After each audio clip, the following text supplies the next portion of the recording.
Қалаға жаңадан келген кезім болатын. Ол кезде шаш қысқартуға міндетті түрде Қырағы базарға баратынбыз.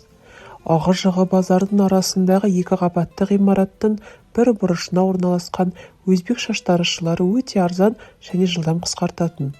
Орталықтағы сырты әйнектелген әдемі ғимараттардың ішіндегі шаштараздарды көрсек, Құдай біледі, бағасы қымбат-ау деп теріс айналып сол үйренген Қырғы базарымызға тартып кете беруші едік. Бірде ауылдан сәлемдеме келіп, қалтамда ақшам көп болды ма, әлде асығыс болып уақыт қысты ма, әйтеуір тәуекел деп қаланың қақ ортасындағы бір әдемі шаштараздың есігін имене ашқаным есімде. Бір орыс қыз түрлі түсті журналдарға үңіліп, шыр айналатын орындықта ары-бері шайқалып, ерігіп отыр екен. Мені көріп, орнынан атып тұрып, үсті басын қаққыштап, шашын түзей бастады. Басқа ешкім жоқ. Орыс екенін сәл бұрын білгенімде теріс айналып кетер ме едім? Енді кеш болып қалды, амал жоқ. «Здрастите!» деп ерінімді жыбыр еткіздім де, әлгі орындыққа ақырын отыра кеттім. Орыс қызда шаш қысқартуға келгенімде бірден түсінді.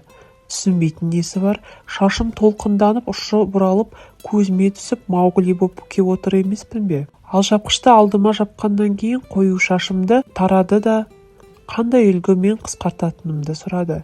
Не айтарымды білмей, аузым ашылып қалған.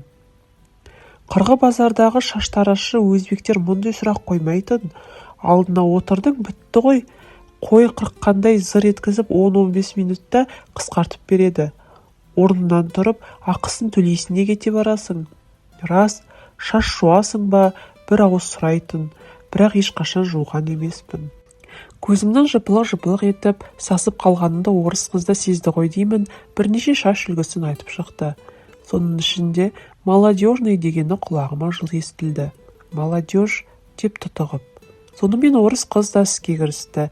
Тағы бір нәрсе сұрап қала ма екен деп, Құдайыма сыйынып мен отырмын. Қайшысын жалаңдатып, оң жақ сол жағына лапылдатып жүретін өзбек жігіті сияқты емес, болғыш шашымды асықпай, баппен қысқартып, соңында үсті басымда қағып болған соң. «Идем, голову мыть будем» деп келесі бөлмеге кіруімді өтінді. Алдымен шашымды жуам ба, жоқ па, адамнан сұрамай ма екен деп іштей бұрқылдасам да, тілім қысқа, амалым жоқ, келесі бөлмеге өттім. Жумаймын десем, ол тағы бір нәрсе айтатын сияқты. Сонымен бар білетін орысшам таусылып, қызарып, төмен қарап қалатындай сезіндім. Ол кезде орысша білмей қалу деген жердің тесігіне кіріп кетумен бірдей еді ғой. Орыс қыз келесі бөлмеге кіргізді де, төрдегі орындықты нұсқап, қазір келемін деп шығып кетті. Қарасам, төрдегі орындық мүлдем басқаша. Мұндайды өмірі көрмегем. Шалқалай жатқан орындықтың желке тұсы ойық, сол ойықтың тұсында бас жуатын шүмек табақшасымен тұр. Қазір мұндай орындықтар барлық шаштараздарда бар ғой. Шалқанын жатқызады да басын су құятынға ыңғайлап жуа береді. Сол үшін орындықтың желке тұсын кішкентай ойып қойған. Адам баласының шашын шалқалап жатқызып қойып жуады дегенді көрмек түгілі естімеген кезіміз ғой. Ауылда басыңды иіп тұрасың, екінші адам ожаумен басына су құяды. Болмаса шлапшынға еңкейіп өзін жуасың. Мұндайды кім көрген?